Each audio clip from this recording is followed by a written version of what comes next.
자, 여러분 안녕하십니까? 저는 희서샘플러스 임용고시 학원의 영양플러스 팀에서 영양교사 임용고시반을 운영하고 있는 이금주라고 합니다. 오늘 이제 11월 26일에 치러진 영양교사 기출문제를 풀어보도록 하겠습니다. 제가 맡고 있는 과목은요, 생애주기 영양학, 그 다음에 식사요법 및 실습, 그리고 영양교육 및 상담 실습, 영양 판정 및 실습 이렇게 4개의 과목을 맡고 있습니다. 그래서 오늘 풀게 된 문제 역시 전공 A와 전공 B에서 제가 맡고 있는 교과목과 이제 맞는 매칭되는 그러한 문제들을 풀어보도록 하겠습니다. 여러분들 어떻게 시험 보시느라고 조금 늦은 감이 있나요? 고생 많이 하셨습니다. 이제 개중에는 좀 만족스러운 결과를 또는 또 이제 좀 아쉬운 결과를 갖고 계시는 분들이 많이 계실 텐데요. 이번 문제들을 여러분들은 어떻게 푸셨는지 모르겠지만 대체적으로 평이하다라고 하는 평가들을 많이 내놓고 있습니다. 그렇지만 문제 하나하나를 보면 또 실수를 유발할 수 있는, 또 내가 문제를 갖다가 좀 더 면밀히 검토하지 않았을 때 놓치고 가게 되는 것들도 곳곳에 이제 포진돼 있었어요. 그래서 평이하지만 평이하지 않았다, 이런 말씀을 또 드리게 됩니다. 드리게 되고 문제가 이제 개개인마다는 어려웠다라고 느끼시는 분들도 계세요. 그렇지만 그렇다고 해서 점수가 어려운 건 아니고요. 점수가 못 받는 건 아니고 쉽게 나왔다라고 한다고 해서 내 점수가 또 이제 높다 이렇게 관계를 바로 연결시킬 수는 없는 겁니다. 그래서 이제 2차 시험도 있으니 이제 1차 시험은 잘 마음을 접어두시고 딱 이렇게 하시고 2차 시험 준비에 매진을 해 주시면 좋겠습니다. 저는 1차 시험 기출문제를 풀어보도록 하겠습니다. 자, 그러면 먼저 이제 기출 전공 A에서 나왔던 문제를 하나씩 보도록 하겠습니다. 자, 첫 번째 문제는요, 생애주기 영양학과 관련된 그 과목에서 많이 다루게 되는 내용이죠. 스케몬의 다음은 스케몬이 제시한 성장 패턴에 대한 내용이다. 괄호 안에 기역, 니은에 해당하는 기관계의 명칭을 아이고 죄송합니다.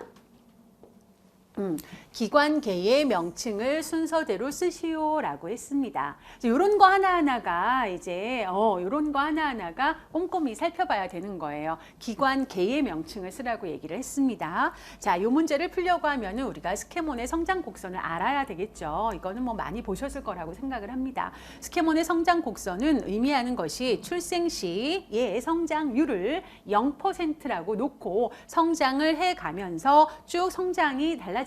기관들의 성장이 이제 양상을 보이게 됩니다. 그래서 성인, 20세가 됐을 때 성인의 성장률을 100%로 놓고 우리 신체의 기관들이 성장 발달하는 양상을 4개의 곡선으로 표현해 놓은 곡선이 스케몬의 성장 곡선이에요. 그 사람이 이렇게 만들어 놓은 것이죠. 자, 그래서 요거를 하나씩 보시면 첫 번째 가장 크게 나와 있는 두드러진 것부터 보시면 림프형의 패턴을 보이는 거죠. 여기에 속하는 기관이 주로 우리 이제 편도선이라든가 림프절이라든가 흉선이라든가 주로 면역과 관련되어지는 그러한 역할들을 수행을 하죠. 그 기관이 이렇게 쭉 출생해서 성인이 될 때까지 성장 발달하는 패턴을 보니까 이런 패턴이더라. 그래서 보통 10세에서 12세 사춘기가 시작되기 직전 우리는 학령기, 아동기 이렇게 얘기를 합니다. 요때 거의 성인의 200% 이제 성인보다 2배 정도, 그렇죠? 이렇게 훅 성장을 했다가 점점점 이제 감소되면서 성인 수준에 이르더라. 이렇게 얘기를 하는 거죠. 자, 두 번째 이제 좀 지워볼까요? 이거는. 이 까만 거를 보면은요, 진하게 되어져 있는 걸 보면 신경형 이렇게 써 있습니다. 이 신경형의 경우에는 보세요. 출생해서 막 쑥쑥쑥쑥쑥, 그쵸? 쑥쑥쑥쑥쑥 해가지고 뭐 2세 막 엄청 많이 뭐 그냥 그쵸? 이렇게 성장을 하죠. 그러면서 쭉 성장을 해서 거의 6세가 되면은 성인 수준의 90%까지 육박해서 성장을 합니다. 그 이후에 성장을 멈추는 것이 아니고 한 10세까지는 그래도 서서히 이렇게 성장을 해서 10세부터는 성인 수준에 이르게 됩니다. 이 신경계에 속하는 것은 우리 뇌, 척수, 시신경과 같은 그러한 조직이 성장 발달할 때 이 신경형의 패턴을 따르게 됩니다. 자, 이렇게 나와 있고요. 그 다음에 이제 일반형이죠. 일반형은 여러분 커브를 보면은 급성장을 하는 때가 2번이 있어요. 이렇게 앞에 우리가 흔히 말하는 영유아기, 그리고 여기 뒤에 청소년기, 사춘기, 요때 이제 급격한 두 번의 급성장기를 보입니다. 대부분의 체중을 비롯해서 뭐 신장이라든가 뭐 근육이라든가 뭐 우리 여러 가지 소화기계, 뭐 호흡기계, 심혈관계 이런 기관들, 일반적인 기관들의 성장 발달 패턴을 보이는 것이 일반형입니다. 자, 생식형을 보시면 잠잠해요. 그죠? 출생해서 잠잠하다가 언제 사춘기 때 훅 올라가서 성인 수준에 이르게 되는 것이죠. 여기에 속하는 거는 이제 우리 뭐 이제 정량이라든가 고환, 부고환, 여성의 경우 자궁 뭐 이런 것들의 성장 발달 패턴을 보이는 것이 생식형입니다. 자, 그러면 문제 자체를 다시 한번 좀 보도록 할까요? 문제에서 봤을 때 여기 보시면 이제 기관계를 쓰라고 했어요. 기관계라고 하는 거는 여러 기관들이 모여져서 하나를 총칭해서 부를 때 기관계다 이렇게 얘기를 합니다. 계자를 붙여요. 소화기계, 뭐 호흡기계, 그럼 거기에 관련되어지는 여러 기관들을 총칭해서 부를 때 그렇게 부릅니다. 자, 그러면 볼게요. 연령별 각 장기와 조직의 성장 및 발달은 스캐몬이 제시한 성장 패턴 따라 네 가지로 분류할 수 있다. 기억은 영유아기 초기에 급속히 발달해서 6세 정도가 되면 거의 성인 수준에까지 많이 이르르죠. 90%에 도달한다. 이 기억은 뭐가 되겠어요? 그쵸? 이 신경이야. 신경인데 뭐라고 써야 될까요? 예, 신경형이 아니라 신경계라고 쓰는 게 더 타당한 답이 되겠죠. 질문을 그래서 잘 읽어봐서 질문에서 요구하는 용어로 쓰시면 됩니다. 기억은 그래서 신경계라고 쓰시면 될 것 같고요. 같고요가 아니라 신경계라고 쓰시면 됩니다. 자, 니은은 볼게요. 니은에 대한 설명은 출생 후에 급속히 발달해서 10세, 12세가 되면 성인의 그죠? 200%까지 도달하다가 이후에는 감소한 특징을 보인다. 요거는 여기 커브에서 봤을 적에는 림프형이 되겠습니다. 뭐 임파형, 림프형 이렇게 얘기를 할 수가 있겠죠. 그런데 답으로 쓸 적에는 림프계 이렇게 쓰는 것이 내가 쓰고 나와서도 마음을 졸일 필요가 없는 거죠. 그리고 기간 하나하나를 쓸 필요가 없습니다. 총칭해서 쓰셔야 되죠. 그래서 답은 신경계, 림프계 이렇게 쓰시면 될 거다 이렇게 보실 수 있어요. 자, 그 다음 문제로 가시면 3번 문제죠. 다음은 간해하고 또 뭐 뒤에 이제 브리그스라는 사람도 함께 얘기를 했어요. 간해의 교수 설계 모형에 따른 영양교육 교수학습 활동의 일부이다. 기억 니은에 해당하는 수업 사태를 순서대로 쓰시오 해서 2점짜리 문제가 나왔습니다. 자, 이렇게 되면 이 간해가 이런 것들을 써놨는데 9단계의 단위 수업에서 우리가 이렇게 진행을 하자라고 하는 단위 수업의 한 개의 단위 수업의 교수 이제 학습 활동의 모형을 제시를 하고 있습니다. 그래서 여기서 문제에서는 도입하고 전개만 나왔지만 뒤에 정리까지 있어요. 그래서 요거는 뭐 수업 하실 때도 그렇고 우리가 이제 제가 강의할 때도 그렇고 여러분 공부하실 적에도 뭐 이거는 다들 많이 보셨을 것이라고 생각을 합니다. 그래서 이 도입 단계에서 3개의 수업 사태를 설명하고 있고 전개 단계에서 4개 그리고 정리 단계에서 2개의 수업 사태에서 총 9개 단계의 수업 사태를 설명을 하고 있습니다. 이 수업 사태라고 하는 것은 내가 외부에서 이렇게 가르치는 거예요. 이제 선생님이 가르치는 거고 이거를 통해서 학습되어지는 학습자들은 또 이제 내부적인 어떤 학습 활동을 하게 되는 것이죠. 자, 그래서 이 단계를 쭉 순서대로 나열해 놓고 기억 니은을 쓰라고 했습니다. 이건 뭐 어려운 문제는 아니었죠. 보시면 기억은 주의 집중. 맨 처음에 도입 단계에서는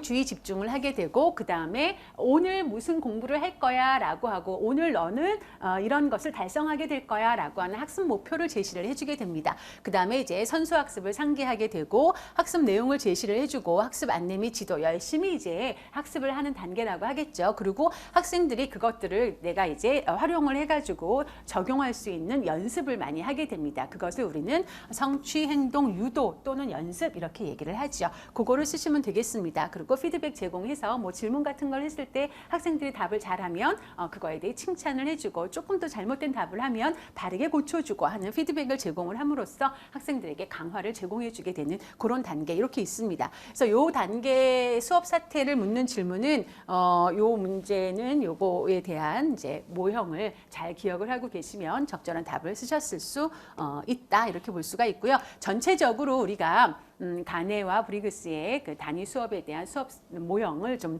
보시면 도입, 전개, 정리 이렇게 나뉘어져 있고요. 주의, 집중, 학습 목표 제시, 선행 학습 상기하는데 수업 사태라고 하는 것은 외부에서 우리가 학습하는 학습 과정이에요.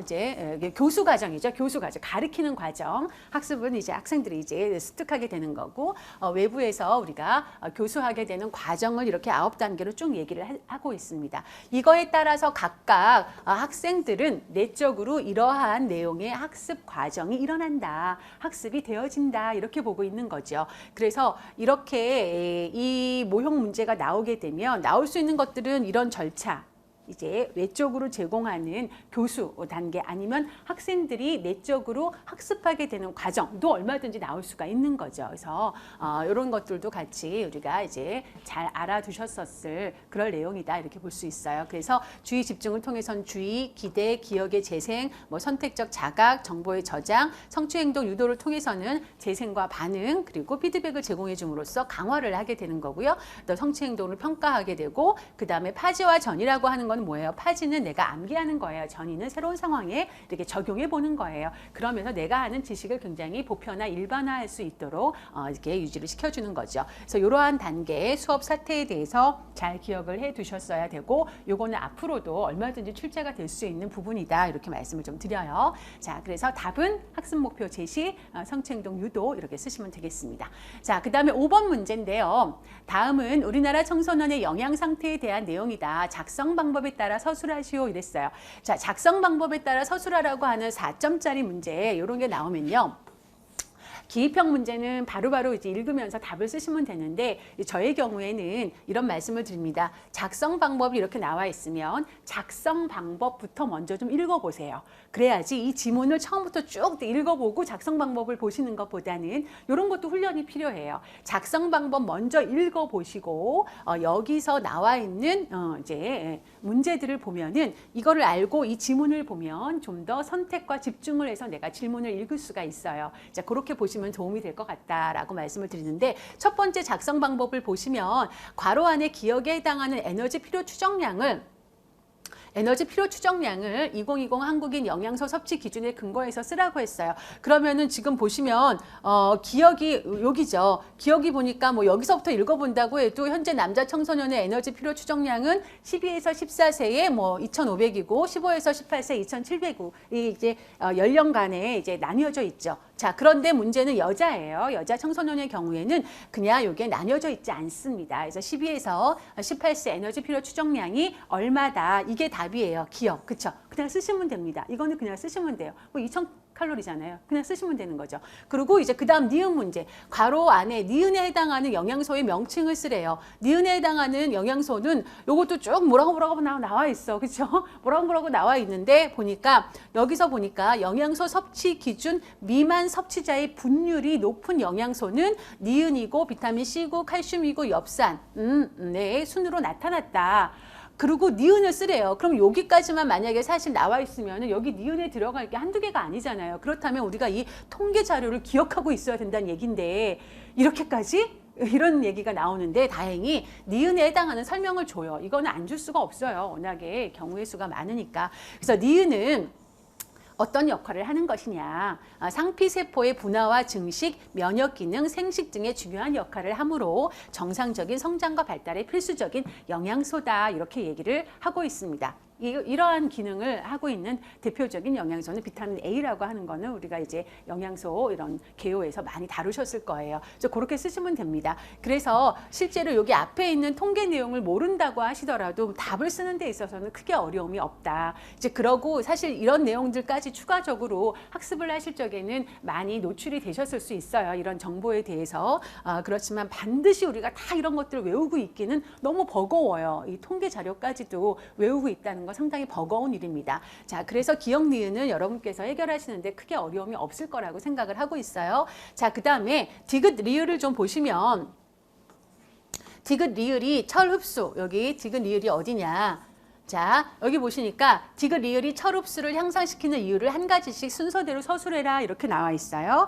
자, 그러면 디귿은 동물성 식품으로 섭취가 나와 있고 리을은 비타민 C와 함께 섭취를 하게 되면 철의 흡수를 향상시킨다라고 나와 있는 거죠. 요거에 대한 설명은 이렇게 생각을 해보시면 되죠. 우리가 이제 동물성 식품에 들어있는 철의 형태는 어떤 철의 형태예요? 야, 햄철이죠. 햄철. 우리가 철의 형태를 아이고 자꾸 칠판이라고 생각을 하고 철의 형태는 크게 보면은 그쵸, 햄철이 있고 비햄철, 넌햄철이죠. 비햄철이 있어요. 이렇게 설명을 할 수가 있는데, 자, 제가 말로 좀 드릴게요. 햄철이라고 하는 거는 주로 어디에서 이제 구성이 되어져 있는 거냐? 미오글로빈이라든가 헤모글로빈에 이제 구성되어져 있는 철의 형태죠. 그래서 보통 우리가 이제 글로빈 이렇게 있고 여기에 이제 철이 떡하니 들어가 있죠. 이런 형태로 되어져 있는 폴피린 환구조 안에 철이 떡하니 들어가 있는 이런 형태가 햄철의 형태예요. 이 친구들 같은 경우에는 소장에서 이 친구들만 운반시켜주는 운반체가 있어요. 운반 단백질이 있기 때문에 바로 훅 운반이 되어져서 흡수가 되어집니다. 반면에 비햄철의 경우에는 어때요? 비햄철의 경우에는 이런 형태로 구성되어져 있는 게 아니란 말이죠. 그래서 그냥 유리되어져 있는 형태예요. 그러니까 비햄철은 뭐 삼가철의 형태도 있고, 그쵸? 이가철의 형태도 있어요. 그래서 이가철의 형태는 이렇게 이제 같이 운반체에 의해서 흡수가 되겠지만 삼가철의 형태는 흡수가 잘 안 돼요. 그래서 얘를 이가철의 형태로 이렇게 여기 이가 이렇게 그렇죠? 2 플러스 이제 제1철이라고 얘기하죠. 이 형태로 전환을 시켜줘야 흡수가 된다는 거죠.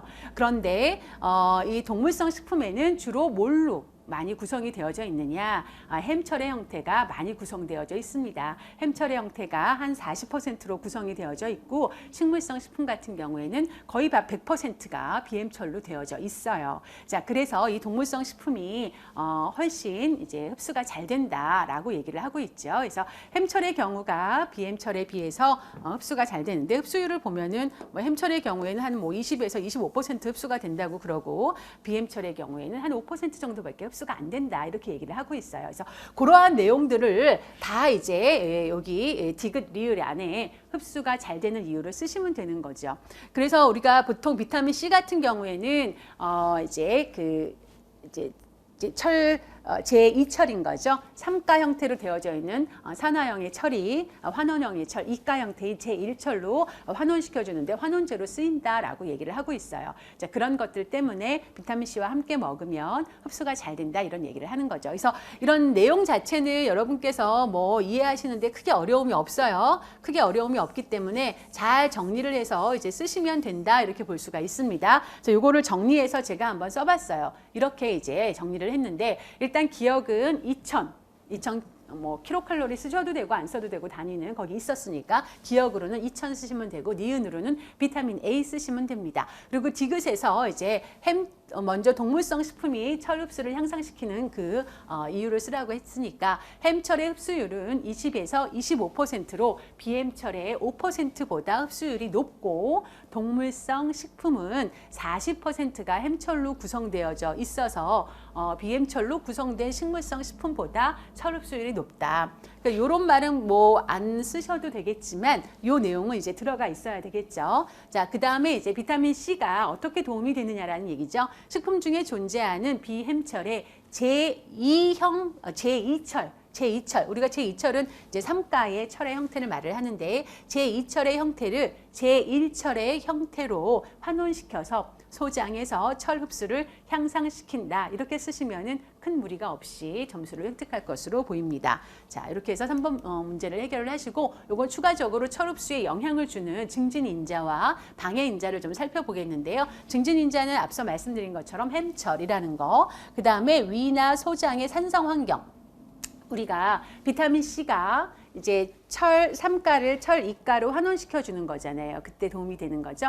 그와 유사하게 철을 환원시켜 주는데 도움이 되는 게 위산입니다. 위산이기 때문에 위산이 잘 분비가 되지 않는 뭐 위절제를 하는 환자라든가, 나이가 들어서 위산 분비가 잘 안 되는 그런 무산성 위염을 앓고 있는 노인이라든가, 뭐 이런 경우에는 또 노화가 되면서 자연스럽게 또 이제 위산이 위축이 되니까 잘 분비가 안 돼요. 위산들이. 그런 경우에는 흡수가 잘 안 된다 이렇게 얘기를 할 수가 있는 거죠. 자, 그래서 이런 또 소장의 산성 환경이라고 하는 것은 우리가 철 같은 경우에는 어때요? 12지장 상부에서 이렇게 흡수가 됩니다. 고기가 그래도 약산성을 띠기 때문에 그렇죠. 자, 이러한 것들은 다 도움이 됩니다. 반면에 도움이 되죠. 또 이어지네요. 비타민 C는 환원제로 작용을 하니까 도움이 되고요. 시트르산이라든가 말산이라든가 주석산 같은 유기산 같은 경우에는요, 철 2가하고 결합이 되어져서 킬레이팅 결합을 합니다. 킬레이트 결합이 돼서 철 2가를 이렇게 안정화시켜주죠. 그래서 흡수가 잘 되도록 도와줍니다. 또 신체적인 요구가 증가되어질 때가 있어요. 임신기, 수유기 또 이제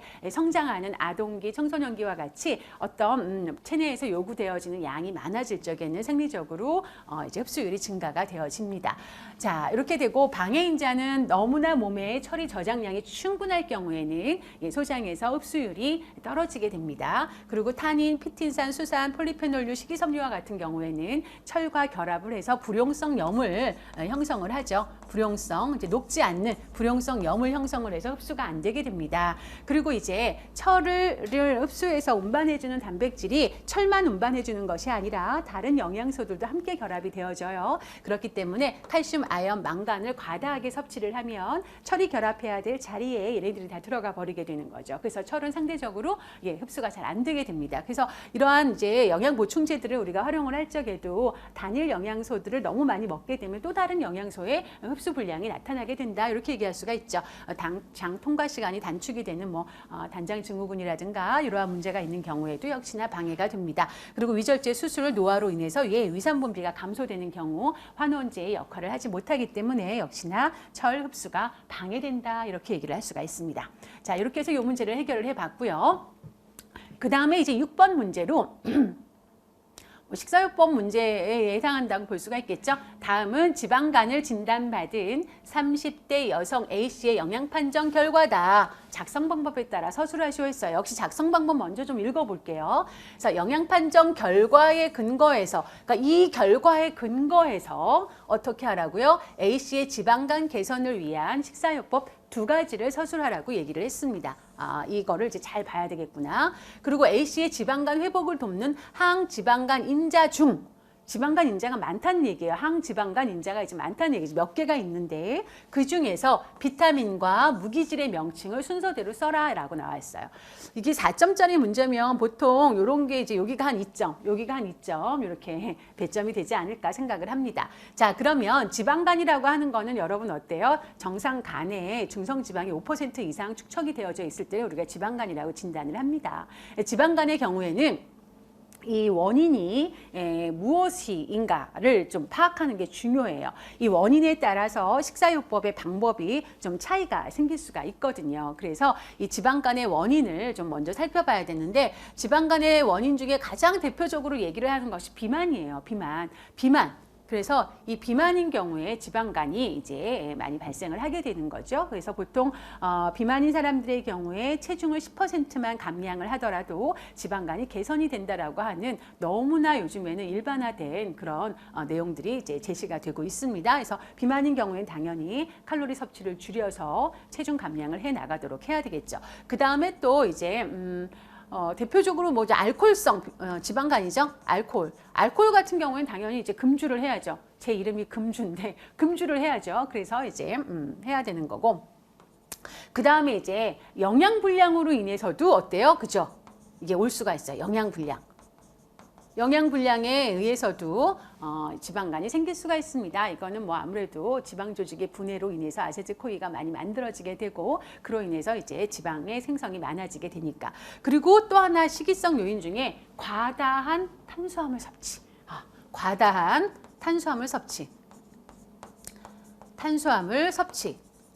자, 섭취죠. 탄수화물을 과다하게 섭취를 하게 되면 이것이 간에 가서 중성지방을 합성한다라는 거예요. 그렇죠? 내인성 중성지방을 합성하게 되는 거죠. 그로 인해 가지고 지방간이 발생을 할 수가 있고, 그 과정에서 이제 합성된 지방이 이제 또 혈액으로 나와야 되는데, 그때는 이제 우리가 또 인지질이 필요하잖아요. 지단백질이 필요하단 말이죠. 인지질이 아니라 지단백질이 필요한데, 또 그 지단백질이 부족해도 발생을 하는데, 그 지단백질 부족은 영양 불량인 경우에 더 많아지겠죠. 그래서 이렇게 과다한 탄수화물 섭취, 또 이제 영양 불량으로 인해서 충분한 지단백질을 합성하지 못하는 상황, 또 이제 아세틸코이가 많이 만들어지면서 또 이제 지방이 생성되는 상황, 이런 상황들이 있어요. 그리고 또 하나가 이제 얘기하자면 항지방간성 인자가 부족해도 생길 수가 있어요. 지방간을 막아주는 인자라고 하니까 요거에 대한 섭취가 불량할 때도 이게 지방간이 생길 수가 있어요. 자, 그런데 이런 것들 인자들은 대부분 다 영양 불량이 생기면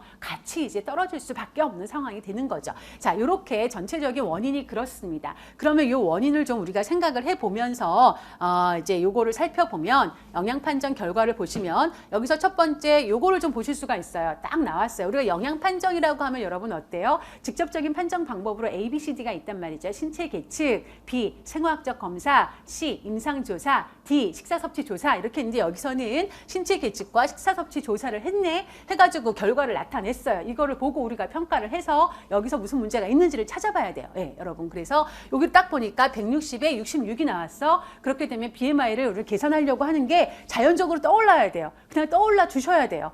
BMI 계산을 해보니까 이 사람 비만이구나. 비만이니까 어떻게 먼저 해줘야 돼요? 예, 비만에 따르는 식사요법을 해줘야 된다. 요거 하나 나오게 됩니다. 자, 그 다음에 두 번째 식사섭취 조사를 했더니 탄단지의 비율이 이렇게 나왔네. 다른 것들은 얼핏 보기에 크게 문제는 없는데 문제가 있는 건 탄수화물이죠. 탄수화물은 통상적으로 우리가 55에서 65%를 그 권장 범위로 놓고 있습니다. 55에서 65%를 요 안에 포함이 되도록 하는 것이 좋은데 이 사람은 훌쩍 넘어 70%예요.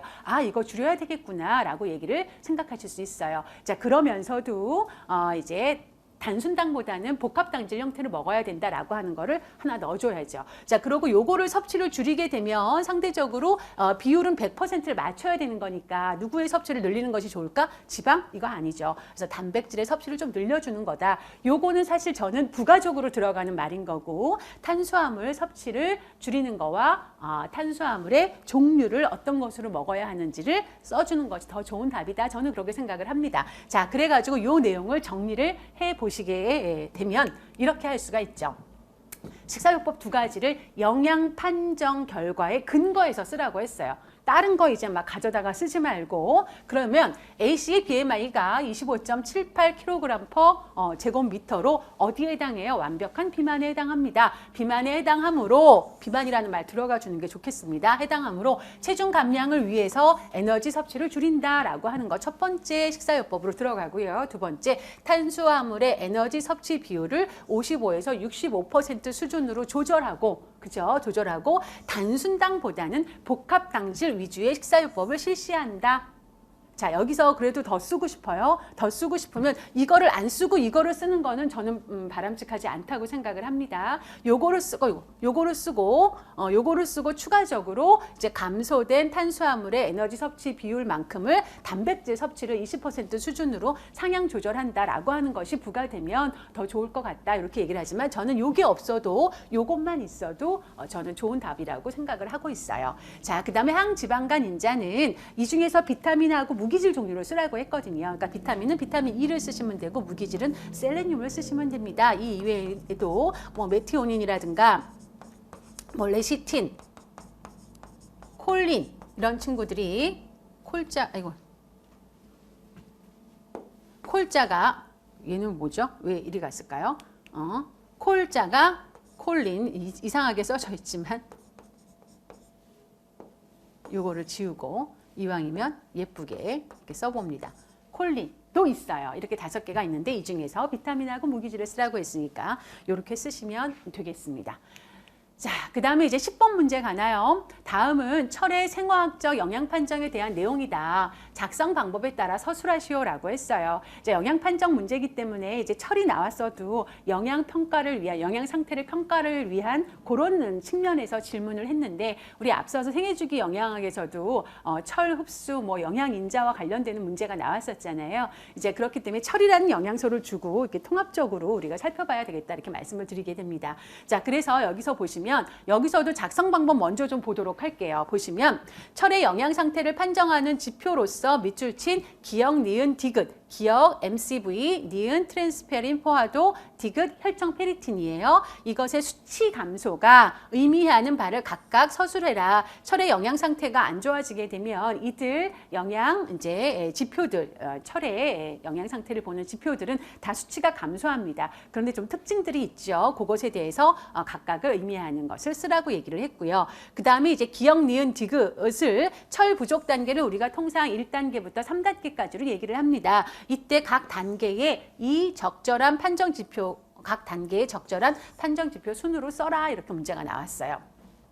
자, 요 문제를 푸시려고 하면은 이거 하나로 해결이 됩니다. 이 표 하나로. 이 문제는 그냥 해결돼요. 이 그림은 뭐 많은 전공 서적에서도 나와 있고 여러분들이 이제 한 번도 안 보신 분은 절대 없으실 거라고 저는 생각을 하고 있는데, 보시면은 일단 우리가 철의 저장량이 감소가 돼요. 철의 저장량이 감소가 되면 사실 생리적인 흡수율은 증가하겠죠. 이렇게 되면서 각각 철의 영양 상태를 보게 되는 지표들이 어떻게 변화가 되는지를 보시면 되는데, 보시면 첫 번째 철 저장량이 감소가 되어지는 상황에서 가장 크게 어떤 변화가 나타나는 게 혈청 페리틴이죠. 혈청 페리틴 같은 게 뚝 떨어져요. 뚝 떨어지고 나머지 트랜스페리포화도 변화 없어요. 적혈구, 프로토포르피린 딱히 변화 없어요. 헤모글로빈 농도 변화 없습니다. 이게 이제 1단계예요. 1단계. 이런 것들은 다 정상이지만 혈청 페리틴이 감소가 되는 단계죠. 그래서 1단계는 간의 저장철이 점차 감소가 되면서 저장되어져 있는 철은 감소가 되지만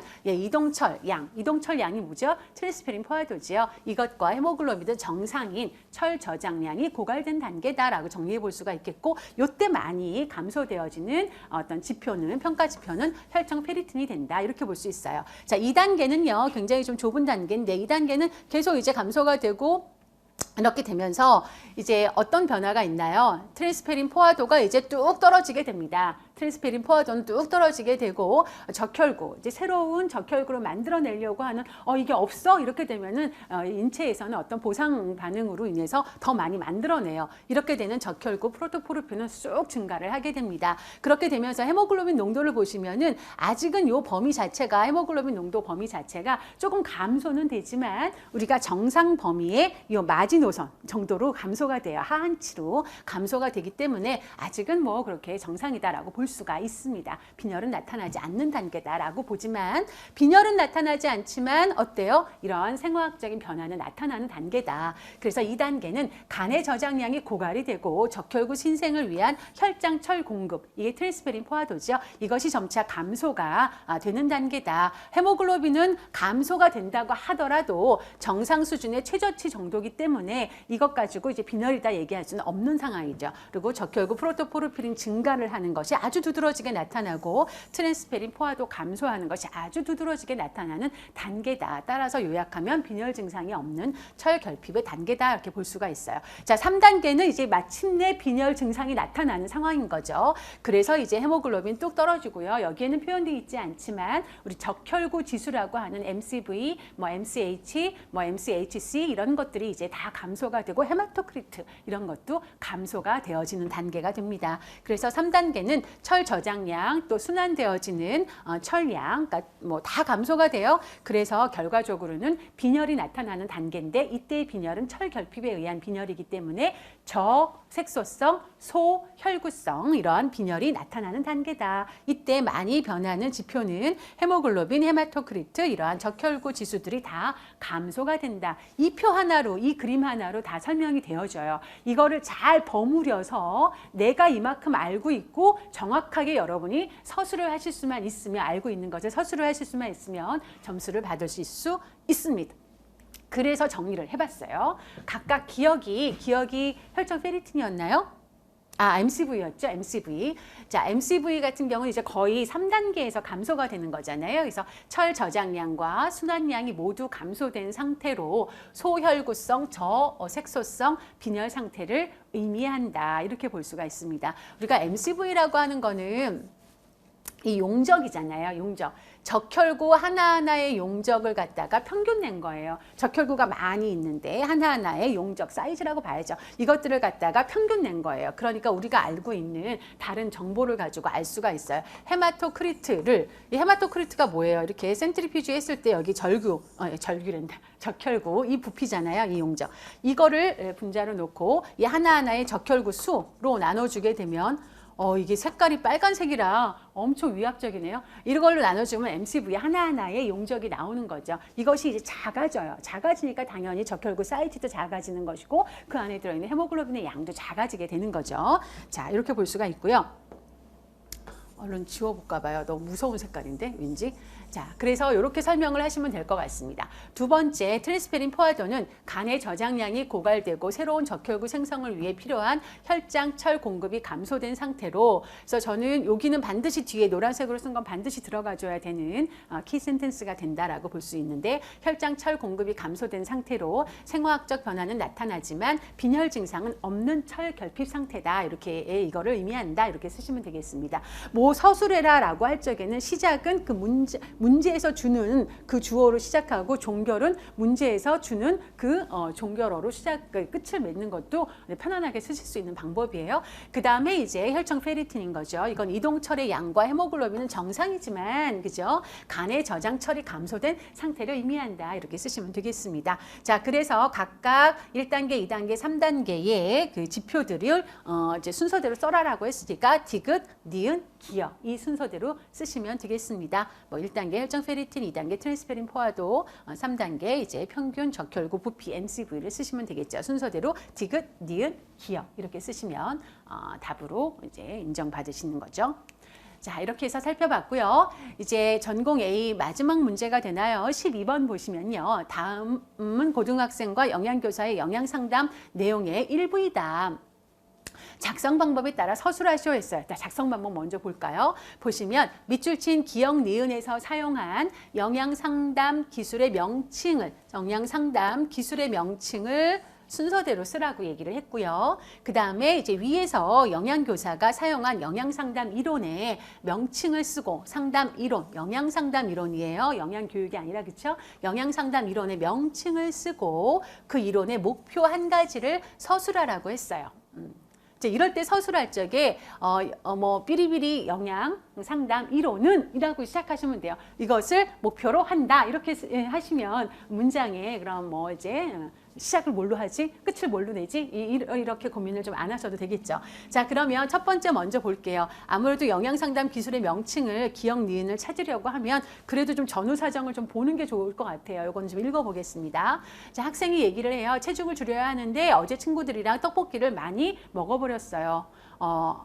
너무 속상한 거예요. 얘는 속상해요라는 말은 안 했지만 선생님이 이 친구 말을 들으니까 너무 속상한 거야. 그래서 너무 속상했겠구나. 약간의 반영이죠. 이런 것들은 기술이. 네, 너무 속상해요. 저는 왜 이렇게 떡볶이만 보면 정신을 못 차릴까요? 맛있으니까. 그죠? 어젯밤에 너무 속상해서 울었어요. 간식은 절대 먹지 말았어야 했는데 라고 하는 너무 극단적인 생각을 하는 거야. 그렇죠? 그렇게 했어요.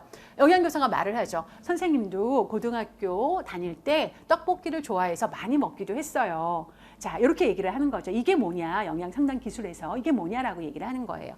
자, 우리가 상대방이 얘기하는, 내담자가 얘기하는 여러 가지 그런 얘기를 듣고서 필요할 때 이런 기술을 씁니다. 어떤 기술이냐면 이제 이 상담자가 내담자의 이야기를 들으면서 내담자의 상황에 맞는 나의 어떤 상황들, 내가 경험한 상황이라든가 내가 알고 있는 어떤 이제 뭐 그런 가치관이라든가 태도라든가 나의 것을 노출시켜 주는 거예요. 내담자에게. 얘가 떡볶이를 많이 먹었던 이것 때문에 속상한 건데 선생님이 떡볶이 얘기를 안 하고 다른 얘기를 하면은 전혀 의미가 없는 거예요. 이런 거랑 굉장히 유사한. 그래서 나도 그랬었어 라고 해가지고 이거를 내담자에게 노출시켜 주는 겁니다. 자기의 상황을 노출시켜 주면 이 얘기를 듣는 입장에 내담자는 어떨까요? 선생님도 그러셨구나 라고 하면서 선생님이 나를 많이 이해하고 계시구나 라든가 해서 조금 더 이제 잘 선생님을 신뢰할 수가 있겠고, 그런 것들이 이제 형성이 되어지는데 도움이 많이 돼서 더 좋은 상담을 유도할 수가 있습니다. 그래서 이러한 기술을 뭐라고 얘기를 하느냐? 자기 개방이다 이렇게 얘기를 합니다. 자기 개방. 이제 답을 제가 썼는데 자기 개방. 그러니까 이때 자기는 누구예요? 상담자 자신을 갖다 개방하는 거예요. 그래서 여기서는 길게 나오지 않았지만 그런데 선생님은 떡볶이 너무너무 좋아해가지고 엄청 많이 먹었는데 특히 밤에 많이 먹었어. 그런데 그거를 갖다가 어느 순간 이렇게 해서 내가 고쳐나갔어 라고까지 만약에 얘기를 했다면 이 자기 개방을 통해서 내담자에게 어떤 모델링으로서 저런 어려운 점을 이렇게 극복했구나 라고 하는 것까지 학습이 가능할 수 있도록 도움이 되는 것이죠. 그렇지만 이런 자기 개방은 필요할 때 써야 되고요. 그래서 어디까지나 상담의 주체는 누구여야 해요? 내담자여야 합니다. 그래서 상담자가 지나치게 많이 자기 개방을 활용을 하게 되면 상담의 주체가 상담자 쪽으로 이동될 수가 있고 문제가 될 수가 있습니다. 그래서 적절하게 활용을 해야 되겠죠. 자, 그렇게 해서 자기 개방이라고 쓰시면 되겠고요. 자, 그렇지만 선생님이 얘기를 하죠. 체중을 조절하려면 간식은 절대 먹지 말아야 할까요? 이 친구가 이 말하는 게 너무 극단적이고 잘못된 생각을 하고 있는 거예요. 이게 바로 비합리적인 생각을 하고 있는 거죠. 그거를 딱 집어주는 거예요, 선생님이.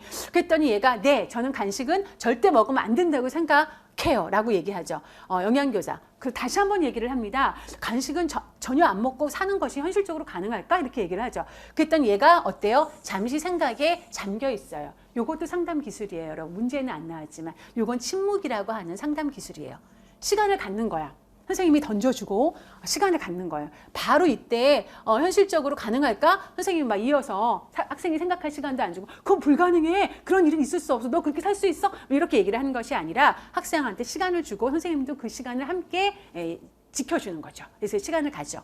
가 있다가 스스로 생각하죠. 아니요, 그렇지는 않은 것 같아요. 간식을 절대로 먹지 않는다는 것은 현실적으로 불가능하겠네요. 스스로 답을 찾아줬어요. 생각을 합리적으로 바꿔주는 거예요. 그 시간을 선생님이 침묵이라는 기술로 기다려줬습니다. 그러면 앞으로 간식은 어떻게 먹어야 할까요? 라고 물어봐요. 이제 선생님이 이제 능력을 발휘할 때예요. 이래야죠. 간식을 먹을 때는 열량만 높은 식품보다는 다양한 영양소가 들어있는 신선한 채소나 과일, 우유를 선택하는 것이 좋겠어요 라고 해가지고 정보를 제공해 줍니다. 우리는 조언이라고 얘기를 하죠. 그래서 조언 또는 정보 제공 이렇게 되는 거죠. 그래서 이러한 상담 기술들을 활용을 했다 이렇게 볼 수가 있어요. 그래서 이때 사용한 영양 상담 이론은 뭐냐? 이 친구가 이러한 우리의 정서는 합리적인 생각도 하지만 비합리적인 정서도 같이 가지고 있습니다. 그런 생각도 함께 있어요. 그래서 두 가지 생각이 항상 공존을 하고 있죠. 그러면서 비합리적인 생각을 얼마든지 할 수가 있거든요. 태도도 할 수 있고 그런 말을 할 수도 있고 이제 이런 거죠. 이런 것들을 합리적으로 바꿔주는 것이 이제 영양 상담에서 우리가 쓰고 있는 합리적인 정서요법이다 이렇게 얘기를 하고 있어요. 그래서 합리적 정서요법이라고 쓰시면 되고요. 이거에 대한 목표는 비합리성에 근거한 부정적인 사고를 간식 절대 먹지 않을 거야 라고 하는 거 부정적인 사고거든요. 뭐 사고 또는 감정 이러한 것들을 긍정적으로 바꾸어서 개인의 인식이나 감정이나 행동 변화를 유도하는 것이 뭐다? 목표이다. 이렇게 쓰시면 되겠습니다. 자, 이렇게 답을 쓰시면 돼요. 자, 사실 그래서 이 자기 개방이라고 하는 답을 요구하는 뭐 영양 상담 기술에 관련된 문제는 많이 나왔었지만 그 답으로 자기 개방을 요구하는 문제는 없었어요. 그런 거는 그랬는데 요번에 이제 좀 등장을 했습니다. 그래서 이 영양 교육 및 상담과 관련되어지는 우리 대학 교재들이 여러 권이 나와 있는데 이 자기 개방은 그렇게 많은 책에서 써 있진 않아요. 거의 없어요. 거의 없고 제가 이제 막 본 책 중에 한 곳에서 있더라고요. 그래가지고 좀 더 꼼꼼하게 준비를 해야 되겠다라는 생각을 이 문제를 통해서 살펴봤습니다. 일반적으로 교육학의 뭐 상담 기법에서는 많이 다루고 있는 것이 자기 개방이기는 합니다. 그래서 자기 개방을 조금 더 살펴봤어요. 자기 개방은 정의가 상담자가 내담자와 이야기를 들으면서 자신의 생각, 가치, 느낌, 태도 이런 것들을 여러 가지 정보를 내담자에게 드러내 보이는 거예요. 근데 너무 많이 드러내 보면 안 되겠죠. 그래서 적당하게 잘 드러내 보이면 내담자가 들었을 적에 이런 효과들이 있고 이런 목적으로 하는 건데 먼저 목적 볼까요? 내담자로 하여금 더 개방할 수 있도록 촉진을 해주는 거죠. 그래서 상담자가 내담자를 이해하고 있다는 감정을 더 증진시키는 거예요. 내담자가 그렇게 느낄 수 있도록 해주는 거죠. 그래서 효과는 내담자는 상담자를 더 높은 수준으로 신뢰할 수 있어서 의사소통이 더 잘 될 수가 있다. 그리고 잘 활용을 하게 되면 앞서 말씀드린 것처럼 어떤 모델링, 이 상담자가 모델링의 역할을 할 수도 있는 그러한 좋은 점도 있습니다. 우리 친구들 사이에서도 이런 거 많이 하죠. 친구가 고민 얘기하면 나도 그때 그랬어. 너 너무 속상했겠다. 나도 그때 그랬었어. 근데 뭐 시간이 좀 지나니까 괜찮아지더라. 이렇게 우리가 위로를 하잖아요. 그게 자기 개방이거든요. 근데 이게 이제 문제로 나왔습니다. 이렇게 정리를 하고 가시죠. 자, 그 다음에 이제 전공 A는 이렇게 해가지고 문제가 출제가 됐고요. 전공 B로 넘어가서 보시면 전공 B에서는 제가 맡은 교과목이 한 4개 정도 문제가 출제됐는데 첫 번째 문제를 좀 보실게요. 다음은 학생과 영양교사와의 대화예요. 뭐 형태 자체는 영양교육 및 상담 실습처럼 나와 있지만 질문은 그런 건 아니죠. 작성 방법에 따라 서술하라고 했어요. 또 이제 작성 방법 봐야죠. 작성 방법 먼저 좀 살펴보면 일일 총 에너지 소비량, 우리가 에너지 소비량이라고 하는 것이 구성되어지는 요소가 여러 가지가 있는데, 자, 일일 총 에너지 소비량의 구성 중에 괄호 안에 기억에 해당하는 용어의 명칭을 쓰래요. 딱 명칭 쓰시면 됩니다. 또 괄호 안에 기억이 감소하는 이유를 어떤 측면 체조직 구성 변화와 관련 지어서 2가지를 쓰라고 얘기를 했습니다. 자, 그 다음에 괄호 안에 니은에 해당하는 수분 섭취를 2020 KDRI 섭취 기준에 근거해서 쓰라고 얘기를 했습니다. 자, 여기 놓고 보시면 먼저 기억을 좀 볼게요. 나이가 들면 뭐가 감소해요? 이제 에너지 소비 구성량 중에서 뭐가 감소해요? 그렇죠? 우리가 에너지 소비량을 이제 구성하는 요소에 보면은 뭐 가장 큰 게 기초 대사량이죠. 그 다음에 이제 활동 에너지, 또 식이성 발열 효과 이러한 것들이 에너지 소비량을 결정짓는 구성 요소가 되는데, 여기서는 나이가 들면 기억이 감소해서 많이 안 드셔도 살이 찌실 수 있어요 라고 얘기를 해요. 그러니까 활동에 의한 에너지라든가 뭐 식사성 발열 효과는 해당이 안 되겠죠. 기초 대사량이라고 하셔야 답이 되겠습니다. 자, 그렇게 쭉 나가요. 그래서 이 기초 대사량이 감소가 돼요. 기초대사량 감소에도 여러 가지 영향 요인들이 있습니다. 그런데 여기서는 할머니야, 노인이야, 그렇죠? 그러니까 그거에 맞춰서 쓰셔야 됩니다. 자, 그냥 뜬금없이 기초대사량 감소되는 것만 쓰시면, 그 감소되는 상황을 쓰시면 안 되고요. 예, 여기 문제의 상황에 맞게 쓰셔야 되는 거죠. 자, 그래서 기초대사량이 감소되어지는 거에 특히 노화와 관련되어져 있는 부분에서는 우리가 기초대사량이 잘 유지가 되려면, 그렇죠? 우리 몸 안에 제지방, 특히 체단백량이 충분히 확보가 되어져 있어야지 기초대사량이 이제 증가가 되어질 수가 있습니다. 이제 그런데 나이가 들면서 바로 이 근육량이 감소한다는 거죠. 근육량 감소에는 전체적으로 우리가 체세포 수가 감소가 돼요. 그러면서 특히나 근육세포가 감소가 되면서 결과적으로 근육량이 감소가 되는 거죠. 자, 그런 측면이 하나 있겠고요. 그 다음에 또 하나의 측면이, 그러면 이제 여기 보면은 살도 찌잖아요. 근육이 감소되면 살은 안 쪄야 되는데, 그렇죠? 그 자리에 누가 들어와요? 예, 체지방이 이제 포진을 하게 되는 거죠. 예, 지방량은 증가하고 근육량은 감소하는 이러한 노화로 인해서 나타나는 체성분의 변화, 체조직의 변화, 요거를 이제 쓰시면은 적절할 거라고 생각을 합니다. 자, 문제는 요 2가지는 그렇게 해결을 하면 되고, 이따가 답을 쓴 거를 한번 보시면 되겠는데, 문제는 요 니은에 해당하는 수분 섭취예요. 자, 보시면 노인들은 이제 갈증에 대한, 여기 제가 요건 안 읽을게요. 노인들은 갈증에 대한 감각이 둔해져요. 그렇죠? 그래서 수분을 적당량보다 부족하게 드시기가 쉬워요. 맞습니다. 그래서 뭐 변비, 뭐 개실증 이런 것들이 많이 생겨요. 그리고 또 탈수의 위험도 있습니다. 그래서 이제 막 그런 말 하잖아요. 목이 안 말라도 나이가 드시면 항상 이제 물컵에 물을 채워놓고 오명하며 드셔야 된다, 이런 얘기를 하죠. 그래서 노인분들은 하루에 몇 밀리리터의 뒤에 말 이거 놓치시면 안 돼요. 몇 밀리리터의 물이나 음료 등을 마시는 것을 권장해요 라고 얘기를 합니다. 우리가 수분을 이제 KDRI에서 이게 값이 설정이 되어져 있는 건, 섭취량이 설정되어져 있는 건 충분 섭취량으로 설정이 되어져 있어요. 충분 섭취량으로 설정이 되어져 있는데, 이 충분 섭취량으로 설정되어져 있는 수분의 경우에는 이제 조금 주의해서 좀 나눠서 살펴봐야 되는데, 사실 우리가 학습 준비를 할 적에 이렇게 KDRI 하나하나를 다 자세하게는 보기가 쉽지가 않아요. 중요한 것들 몇 가지는 꼼꼼하게 살펴보지만 거기에 약간 허를 찌르는 그런 파트가 나온 것 같다, 이런 생각이 좀 들기는 합니다. 자, 여기서 좀 살펴보면은요, 요 내용을 먼저 좀 봐야 돼요. 우리가 이제 노인기 수분 급원별 섭취량 설정에 대한 요약을 해놓은 게 있는데, 우리가 노인기를 보시면 65세부터 74세, 옛날에는 뭐 65세 이상이면 다 노인이라고 했는데 그렇게 설정이 안 돼 있죠.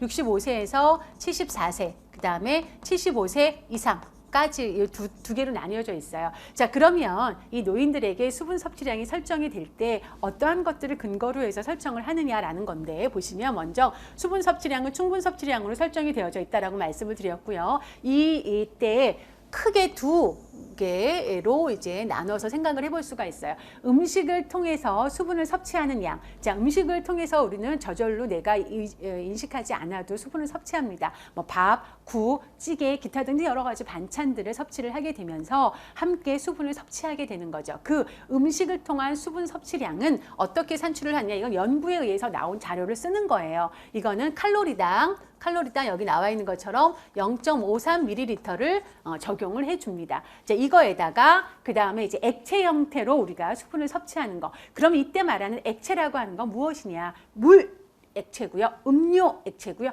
우유입니다. 우유는 그냥 200ml를 그냥 더해주는 거예요. 자, 그래서 이것도 어떻게 하느냐. 물 섭취량 중앙값에다가 음료 섭취량 중앙값에다가 우유 섭취량 200ml는 그냥 더해주는 거예요. 이거를 다 더해서 액체 수분 섭취량으로 합니다. 그래서 음식을 통한 수분 섭취량과 액체를 통한 수분 섭취량을 더해서 이제 충분 섭취량으로 설정이 되어지는 거죠. 자, 그러면 이렇게 액체를 통한 수분 섭취량도 역시나 국민건강영양조사라든가 이러한 것들을 토대로 해가지고 설정이 되어진다. 이렇게 보시면 되겠습니다. 자, 그렇게 되면 이제 하나씩 좀 더 살펴보면은요. 자, 그래가지고 이제 여자 노인이었어요. 우리 할머니가 이제 할머니였고 82세 노인이었어요. 그랬을 때 65세에서 74세가 있고 75세 이상이 있습니다. 자, 이렇게 되면은 우리는 75세 이상을 좀 살펴봐야 되겠죠. 할머니 나이가 82세였으니까. 자, 그러면은 충분 섭취량을 설정을 할 적에 먼저 음식을 통해서 우리가 먹게 되는 수분의 양은 이 나이대에는 에너지 필요 추정량이 1500kcal예요. 그러니까 1500 곱하기 0.53을 하면 됩니다. 이렇게 해가지고 음식을 통한 수분 섭취량을 산출을 해내고요.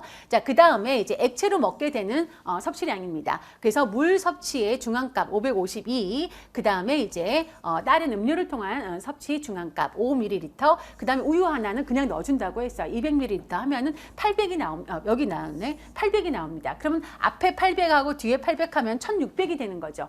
그래서 1600으로 총 수분 섭취량을 설정을 하면 되는데, 요 위에 상단의 나이 65세에서 75세를 설정한 거를 보니까 거기는 총 1800ml를 설정을 해놨어요. 이것보다 적게 설정을 해놓을 수는 없어요. 노인이 될수록 수분 섭취를 안 먹는데 더 적게 할 수는 없잖아요. 그래서 여기서 이제 한 가지 결정을 하게 되죠. 음식을 통해서 먹는 수분 섭취량은 에너지 필요 추정량이 있기 때문에 건드리지 않고, 그 다음에 여기 이제 액체 형태로 먹는 수분의 섭취량에서 그냥 여기랑 똑같이 맞춰줍니다. 여기랑 맞춰주려고 하니 200이 모자라잖아요. 그러니까 200을 그냥 더해준 거예요.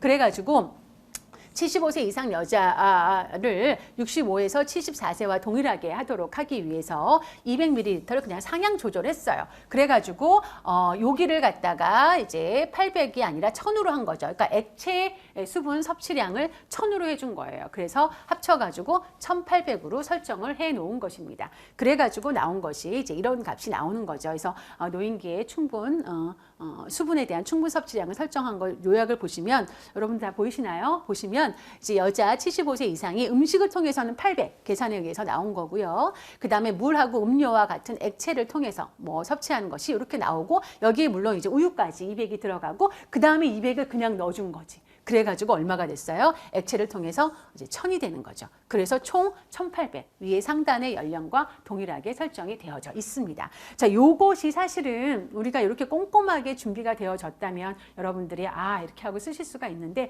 요 문제가 이런 부분이 있어요. 그래도 이게 뭐 4점 자체가 아니라 다른 것들과 함께 나와 있으니까 자, 이런 준비가 필요하겠다. 그래서 사실 노인기가 되면은 수분 섭취가 감소된다라고 하는 건 이 생리적인 특징 때문에 나타나는 일이라서 이런 것들은 사실 같이 연결을 지어서 좀 더 우리가 꼼꼼하게 준비를 해야겠습니다.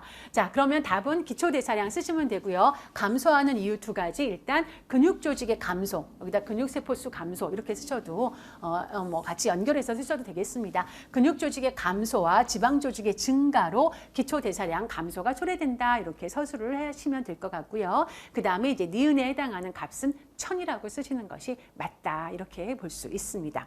물하고 음료라고 나왔으니까 지문에, 그렇죠? 자, 이렇게 해서 답을 쓰시면 되겠습니다. 자, 그 다음에 이제 이어지는 8번 문제. 다음은 고혈압 영양관리에 대한 설명이다. 작성 방법에 따라 서술하라고 했습니다. 작성 방법 밑에 나와 있는데 먼저 보시면 밑줄 친 기억의 기전을 신장에서 분비되는 조건을 줬어요. 물질과 신장에서 작용하는 호르몬을 포함해서 서술하라고 얘기를 줬어요. 아, 요거 서술하라고 했기 때문에 요게 이렇게 나와 있지만 요게 아마 한 2점 정도 배점이 됐을 것 같아요. 그리고 나머지 하나씩 쓰는 걸로 해서 2점이라고 이제 저는 생각을 하고 있어요. 자, 이렇게 해서 요거는 좀 생각을 해봐야 될 것 같고, 요 밑에 거 보시죠. 괄호 안에 니은 디귿에 해당하는 무기질을 쓸 것. 그러면 요거는 이제 읽어보면서 바로 쓸 수가 있을 것 같습니다. 이제 이렇게 서술을 한 문제와 기입형 문제가 같이 나왔어요. 자, 보면은 고혈압을 예방하고 관리하려면 무기질 섭취량을 조절할 필요가 있습니다. 그쵸? 보통 나트륨은 줄이고 나머지 몇 가지 예방인자들은 충분히 섭취하라고 이렇게 얘기를 하고 있습니다. 이런 것이 이제 대쉬 다이어트의 한 이제 내용에 해당하는 거죠. 자, 그래서 조절할 필요가 있다. 나트륨을 많이 섭취하면 고혈압 발생 위험이 높아진다. 요거는 이제 요 문제랑 연결해서 써야 되고요. 그 다음에 반면에 칼슘 하고 니은 디귿을 충분히 섭취하면 고혈압 위험이 낮아진다. 요거는 뭐 칼슘, 칼륨, 마그네슘 이렇게 쓰시면 됩니다. 그래서 뭐 순서는 뭐 그쵸? 니은을 칼륨으로 쓰든 디귿을 마그네슘으로 쓰든 바꿔서 쓰든 이런 거는 크게 문제가 되지 않습니다. 이렇게 쓰시면 되고, 자, 그 다음에 이제 문제는 기억이에요. 자, 나트륨을 많이 섭취하면 고혈압 발생 위험이 높아진다는 거는 뭐 너무나 많은 사람들이 거의 뭐 정론으로 알고 있는 내용들입니다. 물론 개인에 따라서 나트륨에 대한 저항성이나 민감성에 따라서 좀 개개인마다 다를 수는 있겠지만, 나트륨 많이 먹으면 쉽게 짜게 먹으면 고혈압 발생할 위험 높아져요 라고 하는 거는 뭐 전 국민이 다 알고 있는 내용인데, 이거를 갖다가 이런 내용으로 풀어내래요. 자, 그러면 우리가 혈압을 높이는 기전으로 알고 있는 신장에서 하고 있는 그 기전은 금방 나와요. RAS가 금방 나와요. RAS, 레닌 안지오텐신 시스템이 금방 나오거든. 신장에서 신장에서 레닌이 분비가 되고, 레닌이 그 다음에 안지오텐신 5개는 안지오텐신 1, 안지오텐신 2를 거쳐서 뭐 혈관을 수축시키고 알도스테론 분비를 촉진해가지고 나트륨 재흡수, 뭐 칼륨 분비 증가, 뭐 수분 재흡수 이렇게 해가지고 혈압이 증가. 이건 우리가 너무나 많이 얘기를 했었던 내용이에요. 자, 그런데 그 RAS가 활성화되어지는 상황은요, 여러분, RAS가 활성화되어지는 상황은 어떤 상황이냐면 주로 이제 혈압이 떨어져 있는 상황. 다시 말해서 여기다가 좀 써볼까요? 혈압이 좀 떨어져 있는 상황. 이제 나트륨이 감소되거나 또는 그쵸?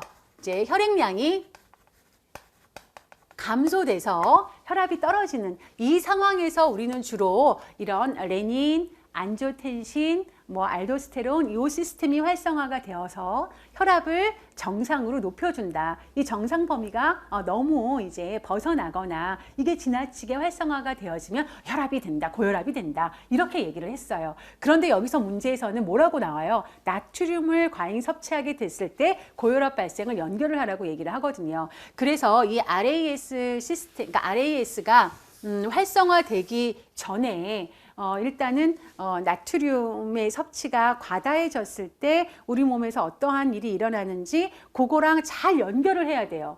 근데 내가 알고 있는 거는 우리가 흔히 수업 시간에 많이 다뤘던 거는 나트륨 감소됐을 때 뭐 탈수나 출혈로 인해서 혈액량 감소됐을 때 RAS 이렇게 나왔거든요. 근데 여기서는 이제 증가됐을 때를 얘기를 하는 거라서 이 부분을 어떻게 매끄럽게 잘 연결을 하느냐가 조금 이제 이제 관건이지 않을까 이런 생각을 합니다. 자, 그러면 이제 한번 살펴보도록 하죠. 우리가 이제 나트륨 섭취가 많았어요. 나트륨을 섭취합니다. 나트륨을 좀 섭취가 많아진다. 이제 많아지게 됐다라고 하게 되면은 이제 생각해 볼 수 있는 이제 RAS 활성화되는 때까지의 그런 지식을 내가 모르는 걸 갖다 어떻게 끌어다가 할 수는 없어요. 내가 알고 있는 지식을 최대한 활용을 해서 요 스토리를 엮어봐야지 되는 거거든요. 자, 그렇게 됐을 때 나트륨 섭취가 과다해지게 되면 우리 몸에서는 어떤 문제가 생기느냐? 그쵸? 당연히 이거 먼저 쓸까요? 이게 이제 체액 중에서 세포 외액, 그쵸? 세포 외액량의 삼투압이 높아지게 됩니다. 세포 외액, 일반적으로 체액이라고 얘기를 많이 하는데 세포 외액의 삼투압이 용질이 많아지는 거니까 삼투압이 증가를 하게 되겠죠. 이렇게 세포 외액의 삼투압이 증가됐다라고 하는 시그널을 우리 몸에서 받게 되면 그 다음에 이제 이런 일들이 벌어지겠죠. 쉽게 생각해가지고 용질이 많아졌어? 그럼 삼투압을 다시 낮추기 위해서는 용매가 생겨야 되잖아요. 용매, 수분이 들어와야 되는 거잖아요. 그렇죠? 그러다 보니까 뇌하수체 후엽에서 항이뇨 호르몬, 안티다이유레틱 호르몬, 우리는 이거를 바소프레신이라고도 불러요. 그죠? 이 호르몬의 분비가 되는 거죠. 그러면서 신장에서 수분을 보유하게 됩니다. 신장에서 수분을 보유하게 되는 거죠. 그래서 용매의 양을 늘려가지고 삼투압을 낮추려고 하는 너무나 자연스러운 그러한 작용 기전이 발동을 하죠. 그리고 또 한편에서는 먹어야 돼요, 수분을. 그래서 갈증 중추가 자극이 됩니다. 갈증 중추가 자극이 되면서 그러면 무슨 일이 발생을 해요? 당연히 수분 섭취량이 증가를 하겠죠. 섭취량이 증가를 합니다.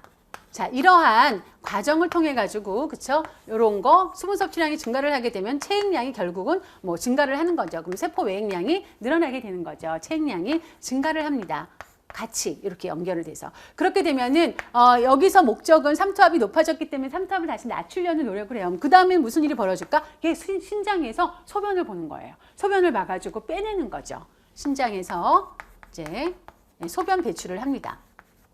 수분을 배출을 하면서 이러한 것들을 다시 그렇게 되면 정상으로 다시 삼투압이 낮아지게 돼서 정상화가 되는 거예요. 이렇게 돼서 이제 정상화가 된다. 정상적인 삼투압을 유지하게 된다. 자, 그렇게 돼서 수분 섭취량이 증가되고 체액량이 증가되게 되면은 또 우리 몸 한편에서는 무슨 일이 생기겠어요? 물리적으로 이제 혈액량이 증가를 하게 되니까 혈압이 어떻게 되겠어? 상승이 되는 거죠. 혈압이 상승돼요. 요거는 우리가 학습한 여러 가지 그 지식들을 동원하면 얼마든지 알 수가 있는 얘기예요. 혈압이 상승하면은 이 혈압 상승한 채로 가만히 있나 우리 몸에서? 아니죠. 이제 심혈관계에 반사 기전이 작동을 해가지고 다시 또 이제 혈압 이제 반사 기전이라고 할까요? 반사 작용. 심혈관계의 반사 작용에 의해서 다시 혈압을 낮추려는 노력을 합니다. 정상으로 혈압 정상화를 합니다. 자, 이러한 과정은 굉장히 빠르게 진행이 돼요. 빠르게 진행이 되는 반면에 신장에서 소변을 배설하는 이 과정은 여러분 좀 느리게 진행이 돼요. 느리게 진행이 됩니다. 요게 좀 포인트예요. 여기서 좀 느리게 진행이 돼요. 진행이 된다. 자, 여기까지는 우리가 알고 있는 내용이에요. 자, 이렇게 되면서 우리는 점점 더 짜게 먹습니다. 자, 여기서는 나트륨 과잉 섭취가 고혈압에 영향을 주는 것을 쓰라고 했는데 내가 짜게 한두 번 먹었다고 해서 바로 고혈압에 위험이 있는 건 아니에요. 짜게 먹는 것을 굉장히 오랫동안 먹고 또 자주 먹고 이러면서 이제 지속이 되면서 되는 거예요. 근데 이게 점점 짜게 먹어. 이렇게 되면 얘가 점점 올라가. 이렇게 되면 얘도 많이 분비가 되고 이렇게 돼서 계속 체액량이 늘어나. 이렇게 되는데 뭐예요? 소변 배설은 느려. 요건 느려. 이렇게 되는 상황이에요. 요거는 느리게 진행이 되니까 보유되어지는 체액량은 자꾸 늘어나지만 어때요? 보유되어지는 체액량은 늘어나지만 이거는 늘어나지만 이 안에 나트륨의 양은 감소돼요. 그러니까 삼투압은 떨어지는데 체액량은 늘어나는 상황이 되는 거예요. 자, 그렇게 되면 나트륨 감소가 RAS를 활성화시킬 수가 있는 거잖아요. 자, 이해가 되시나요, 여러분? 그래서 체액량은 자꾸 늘어나는 상황이기 때문에 이 상황은 어떤 것을 얘기를 하는 거냐면, 수분량은, 체액량은 늘어나지만, 체액량은 증가를 하지만,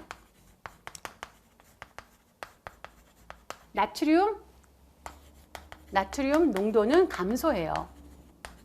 감소해서 이런 상황이 발생을 하게 됩니다. 그러면 이때서부터 시작을 해가지고 우리가 알고 있는 이것이 사인이 돼서 신장의 사구체 옆에 있는 조직에서 레닌이 분비가 되어집니다. 그렇게 되고 레닌은 이어지는 안지오텐신, 노겐을 안지오텐신 1으로 전환하고 안지오텐신 1은 다시 안지오텐신 전환 효소에 의해서 안지오텐신 2로 전환이 되고 2는 무슨 일을 해요? 그 자체로 혈관을 수축시키는 작용을 합니다. 그러면 이제 혈관이 수축이 돼요. 그럼 혈관이 수축이 되면은 혈압 상승에 영향을 줄 거 아니에요.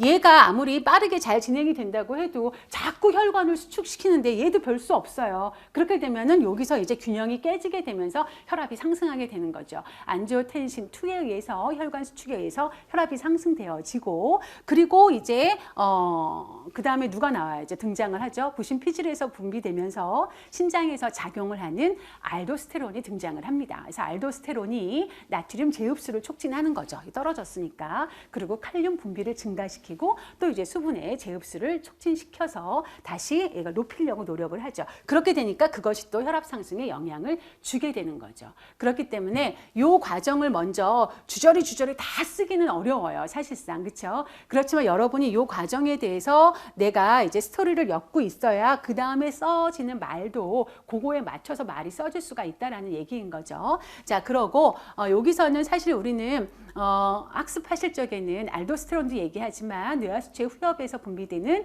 그쵸 항인효 호르몬도 얘기를 했는데 여기서는 항인효 호르몬을 등장시키면 안 돼요. 문제는 나트륨 농도가 감소돼서 RAS가 활성화된 거기 때문에 이때는 알도스테론만 쓰시는 게 맞습니다. 자, 그렇게 해서 요거를 이제 잘 엮어서 우리가 이제 말을 좀 해봤어요. 그래서 이게 쓰는 연습도 우리가 참 많이 필요하겠다. 그죠? 그래서 굉장히 많이 막 너무 어수선해 보이시죠? 자, 그런데 여기 앞에 거는 사실 아니에요. 이거는 제가 여기다 그림을 그려서 말 나온 거를 정리를 해본 거예요. 자, 혈중 나트륨 농도가 상승하게 되면 세포 외액에서 이제 삼투 농도가 증가를 하게 되겠죠. 그러면서 뇌하수체 후엽에서 항인효 호르몬이 분비가 되어 신장에서 수분 재흡수를 통해 수분을 보유하게 되죠. 보유하게 됐어요. 이와 더불어 한편에서는 갈증 중추가 자극이 돼서 수분 섭취량이 증가를 해요. 그러면서 세포 외액량이 증가가 돼요. 그래서 증가가 되며 신장에서 수분과 나트륨 배설을 함으로써 정상 수준으로 삼투 농도를 낮추게 되는데 이거 아주 아름다운 정상적인 상황인데 이것이 나트륨 과잉 섭취가 지속이 되면 그래서 이 말을 좀 쓰는 게 사실은 저는 말을 풀어가는데 되게 맞는 말 같거든요. 나트륨의 과잉 섭취가 지속이 되면 세포 외액량 증가는 많아지나 그죠? 신장을 통한 배설이 충분하지 않아서 결국 세포 외액의 삼투 농도가 감소하게 되어 그죠? 신장에서 레닌이 분비가 되고 안지오텐신 노겐 안지오텐신 1을 거쳐 안지오텐신 2에 의한 혈관 수축으로 혈압이 상승하게 된다. 또한 신장에서 알도스테론의 작용하는 것까지 같이 말을 좀 더 정확하게 작용으로 나트륨 재흡수와 칼륨 분비 증가, 수분 재흡수 증가를 통해서 혈압이 상승되며 이러한 작용이 지속되면서 고혈압 발생 위험이 증가하게 된다. 이렇게 말을 풀어나가시면 어떨까 이렇게 생각을 해봤습니다. 그래서 실제로 우리가 학습하실 적에 이 RAS가 이제 레닌, 안지오텐신, 알도스테론 이 시스템이 활성화되는 것은 항상 조건이 나트륨 농도가 떨어졌을 때, 뭐 탈수나 뭐 이런 것들에 의해서 혈액량이 감소됐을 때 이 조건으로 많이 했단 말이에요. 그런데 실제로 우리가 이제 나트륨 섭취가 과다해졌을 적에는 요 상황에 가능해져서 RAS가 활성화될 수 있을 그 중간 단계가 어떻게 되느냐, 그거를 잘 연결해서 말을 쓰셔야 그리고 여기서 그러다 보면 자연스럽게 신장에서 작용하는 항인효 호르몬은 언급이 되지 않게 됩니다. 그래서 알도스테론이 언급이 되어지게 된다. 이렇게 좀 정리를 해 보았습니다. 그래서 아마 이 시스템 자체를 쓰시는 데는 어려움이 없겠지만 그 앞을 어떻게 연결할까 하는 거는 좀 고민이 되셨을 수 있겠다라고 생각을 합니다. 그래서 평이했지만 평이하지 않았다 이런 말을 또 하게 되네요. 자, 그 다음 갈까요? 9번 다음은 단백질, 에너지, 영양 분량에 관한 내용이다. 작성 방법에 따라 서술하시오라고 했습니다. 4점 문제 작성 방법 먼저 볼까요? 괄호 안에 기억에 들어갈 기준치를 소수점 첫째 자리까지 쓸 것. 이건 뭐 기입이에요. 그냥 쓰면 돼요. 쓰는데 보니까 기억이 뭐냐? 이제 카시오카는 혈청 알부민이 기억 미만으로 심한 감소를 보이며 마라스머스와는 다른 신체적 특징을 나타낸다 이렇게 얘기를 했습니다. 자, 기억에 들어가는 거 이거는 여러분이 정확하게 암기를 하고 계시면 돼요. 기억 이건 3.0이죠. 3.0 g/dl까지는 안 쓰셔도 뭐 3.0까지만 쓰시면 됩니다. 자, 그리고 미출진 니은에 대하여 부종, 체지방량, 체중의 측면에서 이 세 가지 측면에서 카시오카와 마라스머스를 비교해서 서술해라 이렇게 얘기를 했습니다. 요거는 이제 요 표 하나로 다 정리가 됩니다.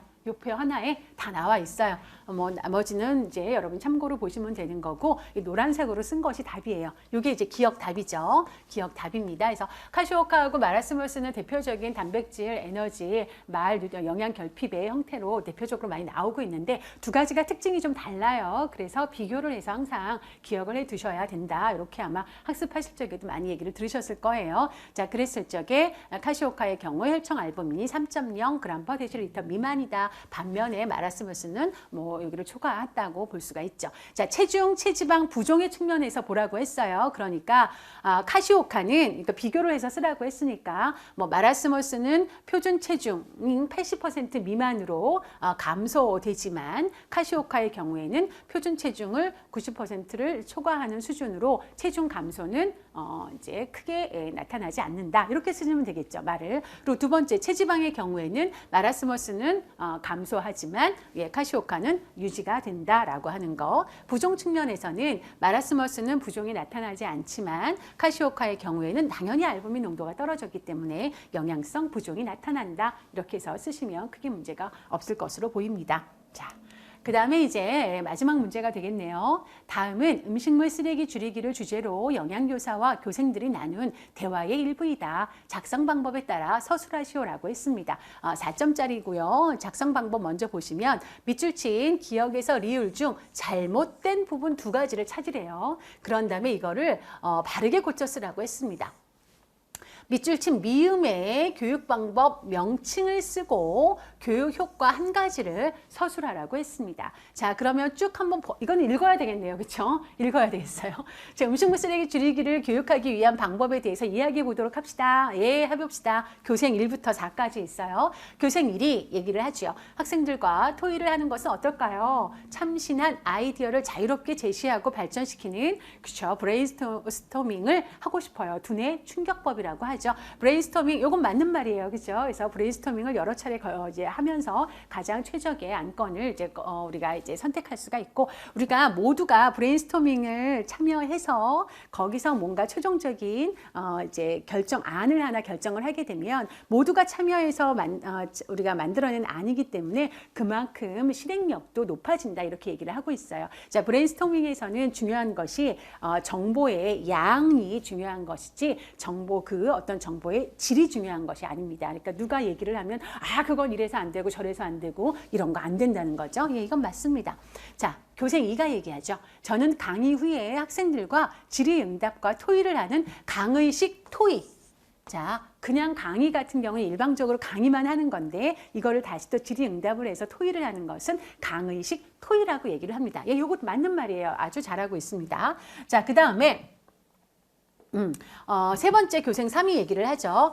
저는 강단식 토의를 열어서 학생 모두가 동등한 위치에서 발언 기회를 갖게 되는 민주적인 방식의 토의를 하고 싶어요. 이거는 이제 강단식 토의 우리가 심포지움이라고도 얘기를 하는데 이거는 큰 주제를 놓고 각각의 세부 주제에 대한 전문가들이 발표를 하는 거예요. 전문가들 간에는 토의하지 않습니다. 그렇죠? 자, 그게 이제 강단식 토의인데 여기 뒤에 나와 있는 것은 강단식 토의를 설명하는 것이 아니에요. 모두가 동등한 위치에서 모두가 동등한 위치에서 민주적인 방식으로 토의하는 거. 이거 뭘까요? 예, 원탁식 토의.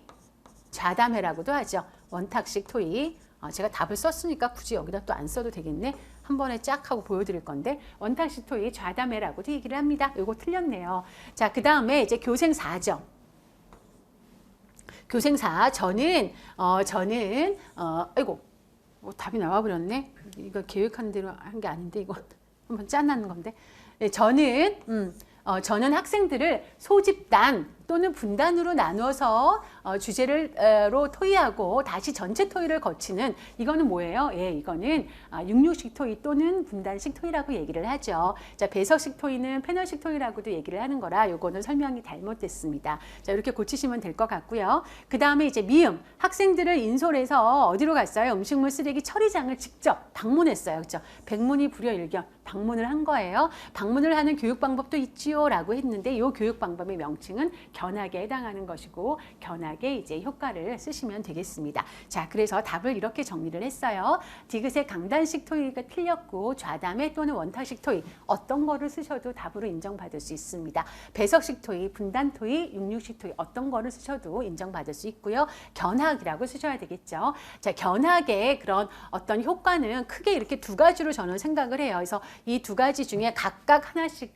한 가지를 쓰라고 했으니까 어떤 거를 쓰셔도 저는 답으로 인정받을 수 있을 거라고 생각을 하고요. 이 두 가지를 막 섞어가지고 하나로 이렇게 쓰셨다고 해도 그거는 뭐 답으로 인정받을 수 있죠. 자, 견학은 실제 그대로를 직접적이고 구체적으로 관찰함으로 학습 내용을 쉽게 이해할 수 있는 효과가 있습니다. 두 번째, 풍부한 경험을 통해서 지역사회와 유대감 증진이 가능하므로 태도 변화가 쉬워진다라고 하는 거. 요게 이제 효과가 되는 거죠. 이런 말들은 반드시 들어가게 작성을 하시면 되겠다. 이렇게 말씀을 드립니다. 자, 그래서 제가 이제 4개의 교과목, 물론 이제 생애주기 영양학은 약간 영양하고 섞여 있기도 하기 때문에 요거는 어디다가 이제 배치를 하느냐에 따라 좀 달라지긴 하겠지만 생애주기 영양학, 식사요법 및 실습, 영양판정 및 실습, 영양교육 및 상담 실습 4개의 교과목에 대한 문제 한 10개를 좀 풀어봤습니다. 전공 A와 B에.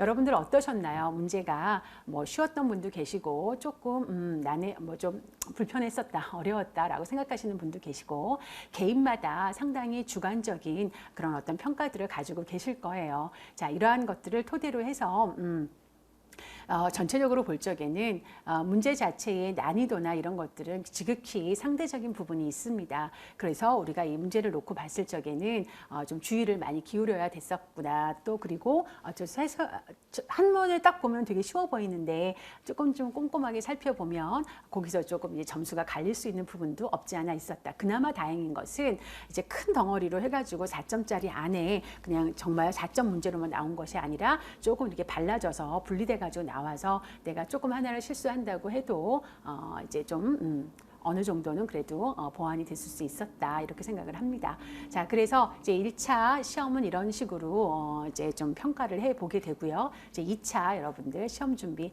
잘 하시기를 바랍니다. 자, 이렇게 해서 저는 기출 해설 특강을 모두 마치도록 하겠습니다. 감사합니다.